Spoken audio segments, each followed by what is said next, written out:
ರೈತರಿಗೊಂದು ನ್ಯಾಯ, ಖಾಸಗಿ ಕಂಪನಿಗಳಿಗೊಂದು ನ್ಯಾಯನ ಅನ್ನುವಂಥ ಒಂದು ಪ್ರಶ್ನೆ ಮೂಡ್ತಾ ಇದೆ. ಯಾಕಂದ್ರೆ ಸರ್ಕಾರ ಯಾಕೆ ರೈತರ ವಿಚಾರದಲ್ಲಿ ಈ ರೀತಿಯಾಗಿ ಪದೇ ಪದೇ ನಡೆದುಕೊಳ್ಳುತ್ತಾ ಇದೆ? ಖಾಸಗಿ ಕಂಪನಿಗಳಿಗೆ ಒಂದು ರೀತಿಯಲ್ಲಿ ನೀವು ನ್ಯಾಯ ಅಂತ ಹೇಳ್ತೀರಿ, ರೈತರಿಗೆ ಒಂದು ರೀತಿಯಲ್ಲಿ ಕಾನೂನು, ಖಾಸಗಿ ಕಂಪನಿಗಳಿಗೆ ಒಂದು ರೀತಿಯಲ್ಲಿ ಕಾನೂನು. ಯಾಕೆ ಈ ತಾರತಮ್ಯ?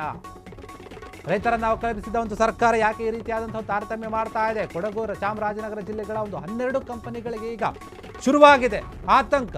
ಸ್ವಾತಂತ್ರ್ಯ ಪೂರ್ವದಲ್ಲಿ ಗುತ್ತಿಗೆ ಕೊಟ್ಟಂತಹ ಒಂದು ಭೂಮಿಯ ಬಾಕಿ ಮೊತ್ತ ಇನ್ನೂ ಕೂಡ ವಸೂಲಿ ಆಗಿಲ್ಲ. 6200 ಕೋಟಿ ಎಕರೆ ಅರಣ್ಯ ಭೂಮಿಯ ಒಂದು ಬಾಕಿ ಮೊತ್ತ ಏನಿದೆ ಮೌನಕ್ಕೆ ಜಾರಿದೆ. ಈಗ ಒಂದು ಸರ್ಕಾರ ಇಲಾಖೆ ಕೂಡ ಸಾಗುವಳಿ ಚೀಟಿ ಪಡೆದಂತಹ ಒಂದು ಅದೆಷ್ಟೋ ರೈತರಿಗೆ ನೋಟಿಸ್ ಕೊಟ್ಟಿದೆ ಅರಣ್ಯ ಇಲಾಖೆ. ಅದೆಷ್ಟೋ ಕೋಟಿ ಮೊತ್ತ ಬಾಕಿ ಉಳಿಸಿರುವಂತಹ ಒಂದು ಖಾಸಗಿ ವ್ಯಕ್ತಿಗಳಿಗೆ ಯಾಕೆ ಇದುವರೆಗೂ ನೋಟಿಸ್ ಕೊಟ್ಟಿಲ್ಲ ಅನ್ನುವಂತಹ ಒಂದು ಪ್ರಶ್ನೆ. ಒಂದಲ್ಲ ಎರಡಲ್ಲ ಸುಮಾರು 6200 ಎಕರೆ ಅರಣ್ಯ ಭೂಮಿಗೆ ಪುಕ್ಸಟ್ಟೆಯಾಗಿ ಅವರು ಉಪಯೋಗಿಸ್ತಾ ಇದ್ದಾರೆ. ಅರಣ್ಯ ಸಂರಕ್ಷಣಾ ಒಂದು ಕಾಯ್ದೆಯಡಿ ಜಾರಿಯಾಗಿದ್ದಂಥ ಒಂದು ಎಷ್ಟೋ ಒಂದು ಭೂಮಿಯ ಒಂದು ವಿಚಾರದಲ್ಲಿ ಏನಾಗ್ತಾ ಇದೆ, ಇನ್ನೂ ಕೂಡ ಬಾಕಿ ವಸೂಲಿ ಆಗಿಲ್ಲ. 2024ರಲ್ಲಿ ಇದೇ ಒಂದು ವಿಚಾರವಾಗಿ ಒಂದು ವಿಶೇಷ ತಂಡವನ್ನು ರಚನೆ ಮಾಡಿದ್ರು. ಅದು ಕೂಡ ಏನು ಪ್ರಯೋಜನ ಆಗಲಿಲ್ಲ ವಸೂಲಿ ಮಾಡೋ. ಯಾಕೆ ಈ ತಾರತಮ್ಯ ಅಂತ ಗೊತ್ತಾಗ್ತಾ ಇಲ್ಲ. ರೈತರನ್ನು ಒಕ್ಕಲೆಬ್ಬಿಸುವ ಒಂದು ಸರ್ಕಾರದಿಂದಲೇ ಯಾಕೆ ಈ ರೀತಿಯಾದಂತಹ ಒಂದು ತಾರತಮ್ಯ?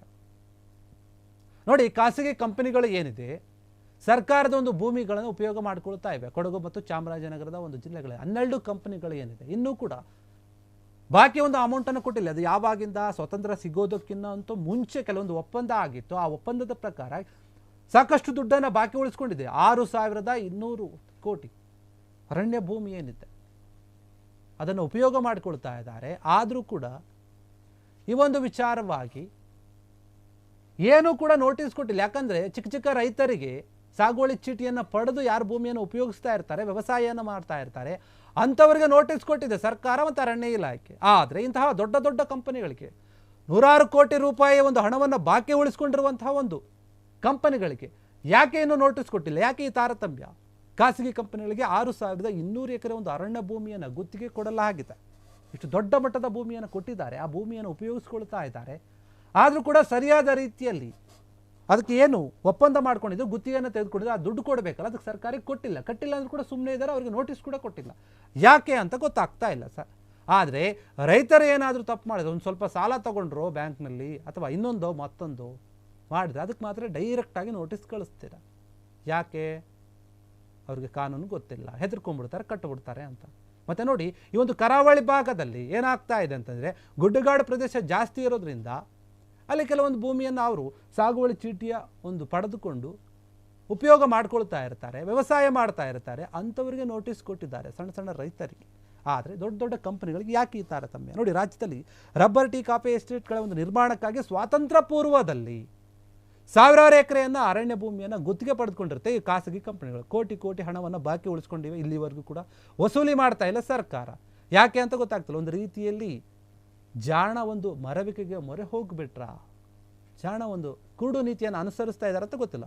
ಕೊಡಗು ಚಾಮರಾಜ ಜಿಲ್ಲೆಗಳಲ್ಲಿ 6210 ಎಕರೆ ಭೂಮಿಯನ್ನು ಗುತ್ತಿಗೆ ತೆಗೆದುಕೊಂಡಿರ್ತಾರೆ. ಈ ಒಂದು ಪ್ರಕರಣದ ಬಗ್ಗೆ ನಾವು ಸಂಕ್ಷಿಪ್ತವಾಗಿ ಸ್ವಲ್ಪ ಗಮನಿಸೋದಾದ್ರೆ ಹಿಂದೆ ಏನಾಗಿತ್ತು ಏನು ಅಂತ ನೋಡೋದಾದ್ರೆ, ನೋಡಿ, ಬ್ರಿಟಿಷರ ಒಂದು ಆಳ್ವಿಕೆ ಏನಿತ್ತು ಆ ಒಂದು ಸಮಯದಲ್ಲಿ ಚಾಮರಾಜನಗರ, ಕೊಡಗು ಒಂದು ಜಿಲ್ಲೆಗಳಲ್ಲಿ ತಲಾ 6 ಕಂಪನಿಗಳು 6200 ಎಕರೆಯ ಒಂದು ಭೂಮಿಯನ್ನು ಎಕರೆಗೆ 2 ರಿಂದ 7 ರೂಪಾಯಿ ಅಂತೆ ಒಂದು ಒಪ್ಪಂದವನ್ನು ಮಾಡಿಕೊಂಡಿರುತ್ತೆ.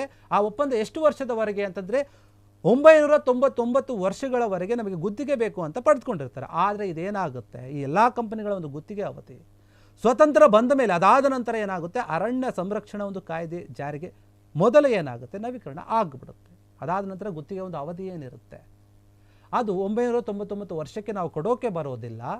ಅದರ ಬದಲಾಗಿ ನಾವು ಬರೀ 99 ವರ್ಷಕ್ಕೆ ಕೊಡ್ತೀವಿ ಅಂತ ಸರ್ಕಾರ ಹೇಳುತ್ತೆ. ಈ ರೀತಿಯಾಗಿ ಇಳಿಸುತ್ತೆ ವರ್ಷಗಳನ್ನು. ಅದಲ್ಲದೆ 1997ರಲ್ಲಿ ಗುತ್ತಿಗೆ ಒಂದು ದರವನ್ನು ಹೆಕ್ಟರ್ಗೆ 5000 ಅಂತ ಹೇಳುತ್ತೆ ಸರ್ಕಾರ, ಕಟ್ಟಬೇಕು ನೀವು ಅಂತ ಹೆಚ್ಚು ಮಾಡುತ್ತೆ.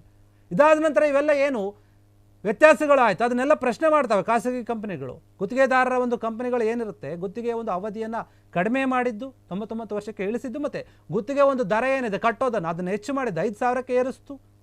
ಮತ್ತು ಗುತ್ತಿಗೆ ಬಾಕಿ ಮೊತ್ತ ಏನಿದೆ ವಿಧಿಸಿದಂತಹ ಒಂದು ಬಡ್ಡಿ ದರ, ಆ ಬಡ್ಡಿ ಏನಾಗ್ತಿರಲ್ಲ, ಆ ಒಂದು ಎಲ್ಲ ಒಂದು ವಿಚಾರಗಳನ್ನು ಪ್ರಶ್ನೆ ಮಾಡಿ ಖಾಸಗಿ ಕಂಪನಿಗಳು ಉಚ್ಚ ನ್ಯಾಯಾಲಯದ ಒಂದು ಮೊರೆ ಹೋಗ್ತವೆ. ನೋಡಿ, ಈ ರೀತಿಯಾಗಿ ಆಗಿದೆ ನಮ್ಮ ಒಪ್ಪಂದವನ್ನು.